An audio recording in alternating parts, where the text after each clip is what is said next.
পরচুলা ছাড়া অভিনয়ে রাজি নন, পারিশ্রমিকের জন্য ছাড়েন দৃশ্যম 3। কত টাকা দাবি করেছিলেন অক্ষয় খান্না জানেন?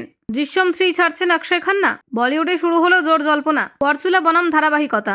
অক্ষয়ের শর্তে থমকে গেল দৃশ্যম 3। 2 কোটির পর 21 কোটি পারিশ্রমিক বিতর্কে দৃশ্যম 3 থেকে সরে গেলেন অক্ষয়। ধুরন্ধরের সাফল্যের পরেই বদল, অক্ষয়ের দাবি ঘিরে চর্চা তুঙ্গে। চরিত্র বদলাতে নারাজ নির্মাতারা, ছবি ছাড়লেন অক্ষয় খান্না। পরচুলা বিতর্কে এলো বড় মোড়, দৃশ্যম 3 কি অক্ষয় ছাড়াই এগোবে? দৃশ্যম 2 এর ধারাবাহিকতা ভাঙতে রাজি নন নির্মাতারা, জন্য বজায় রেখে বিচ্ছেদ। অক্ষয় নির্মাতাদের সমঝোতা গেল ভেস্তে। রেহমান বালোচের সাফল্যের পর দাম বাড়ালেন অক্ষয়। দৃশ্যম 3 এর বড় বদল, অক্ষয় খান্নার অনুপস্থিতিতে গল্প কোন পথে? বলিউডে ফের জোর জল্পনা শুরু হয়েছে দৃশ্যম 3 ঘিরে। শোনা যাচ্ছে এই ছবিতে আর দেখা যাবে না অক্ষয় খান্নাকে, যিনি দৃশ্যম 2 এ তার সংযত কিন্তু তীক্ষ্ণ অভিনয় দিয়ে দর্শকদের মন জয় করে নিয়েছিলেন। সেই অভিনেত্রীর অনুপস্থিতি নিয়ে ইতিমধ্যেই নানান প্রশ্ন উঠতে শুরু করেছে।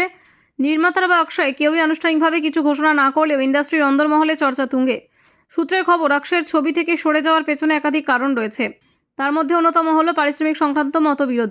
পাশাপাশি আরও একটি বিষয় নিয়ে মতানৈক্য তৈরি হয়েছে, যা ছবির ধারাবাহিকতার সঙ্গে সরাসরি যুক্ত।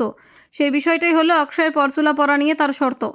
2022 সালে মুক্তি পাওয়া দৃশ্যম 2 এ অক্ষয় খান্না একটি গুরুত্বপূর্ণ চরিত্রে অভিনয় করেছিলেন। সেই ছবিতে তার মাথায় পরচুলা ছিল না এবং চরিত্রটির লুক ছিল একেবারে স্বাভাবিক। সেই লুকে দর্শকদের মনে গভীর ছাপ ফেলেছিল তার অভিনয়। কিন্তু সাম্প্রতিক সময়ে পরিস্থিতি বদলে গেছে। গত 5ই ডিসেম্বর মুক্তি পাওয়া আদিত্য ধরের ছবি ধুরন্ধরে রেহমান বালোচের চরিত্রে অভিনয় করে ব্যাপক প্রশংসা কুড়িয়েছেন অক্ষয়। ছবিটি সাফল্যের পর তার জনপ্রিয়তা নতুন করে বেড়েছে বলে মনে করছে বলিউডের একাংশ।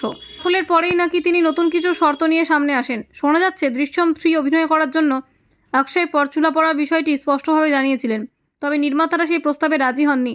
তাদের যুক্তি, দৃশ্যম 2 এর সঙ্গে গল্পের ধারাবাহিকতা বজায় রাখতে হলে চরিত্রের লুক বদলানো সম্ভব নয়। হঠাৎ করে পরচুলা ব্যবহার করলে দর্শকদের কাছে চরিত্রটি বিশ্বাসযোগ্যতা হারাতে পারে। এই বিষয়টি নিয়ে একাধিক দফায় আলোচনা হলেও কোনো সমাধান সূত্র বেরোয়নি। দুই পক্ষই নিজেদের অবস্থানে অনড় ছিলেন বলে জানা যাচ্ছে। শেষ পর্যন্ত এই লুক সংক্রান্ত মতবিরোধ ছবিতে অক্ষয়ের ভবিষ্যৎ নিয়ে বড় প্রশ্নচিহ্ন তৈরি করে। এদিকে পারিশ্রমিক নিয়ে সমস্যা তৈরি হয়েছে বলে খবর। দৃশ্যম 2 এর সময় অক্ষয় নাকি প্রায় 2 থেকে 2.5 কোটি টাকা পারিশ্রমিক নিয়েছিলেন, কিন্তু ধুরন্ধরের সাফল্যের পর তার পারিশ্রমিকের দাবি অনেকটা বেড়েছে বলে শোনা যাচ্ছে। ইন্ডাস্ট্রি সূত্রের দাবি, দৃশ্যম 3 এর জন্য অক্ষয় নাকি প্রায় 21 কোটি টাকা পারিশ্রমিক চেয়েছিলেন। এই অঙ্ক শুনে নির্মাতারা চমকে যান এবং বিষয়টি নিয়ে মতবিরোধ শুরু হয়। বাজেটের কথা মাথায় রেখে এত বড় পারিশ্রমিক দেওয়া সম্ভব নয় বলে নির্মাতাদের একাংশ মনে করছেন। এক ঘনিষ্ঠ সূত্রের কথায়, অক্ষয়ের দাবি পূরণ না হওয়াতেই তিনি ছবি থেকে সরে যাওয়ার সিদ্ধান্ত নেন।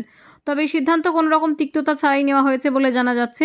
নির্মাতাদের তিনি ছবিটির জন্য শুভেচ্ছা জানিয়েছেন। ব্যুরো রিপোর্ট, নির্ভীক বার্তা।